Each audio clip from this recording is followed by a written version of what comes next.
తీసుకొచ్చి ఈ పాతాళ లోకంలో తన ఇంట్లో దాచి ఉంచాడు. రోజు తనను పెళ్లాడమని ఈ పిల్లని ప్రాణాలు తోడుకు తింటున్నాడు. ప్రాణం పోయినా సరే వీడిని చేసుకోనంటుంది పిల్ల. చివరికి వాడు నిన్న తప్పతాగి వచ్చి, ఎల్లుండి త్రయోదశి నాడు మంచి ముహూర్తం ఉంది, ఆ ముహూర్తానికి నిన్ను పెళ్లాడి తీరుతాను, ఎవడడ్డం వస్తాడో చూస్తాను అని నానా కారుకూతలు కూసిపోయాడు. వాడు మొండి శిఖండి, అన్నంత పని చేస్తాడు. ఆ భయంతో నిన్న విషం త్రాగి మరణిద్దామని ప్రయత్నించింది పిల్ల.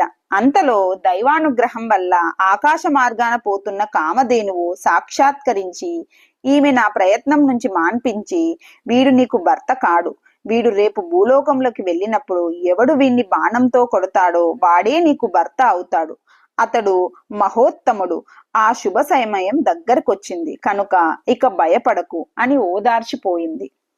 ఆ ధైర్యంతో మళ్ళీ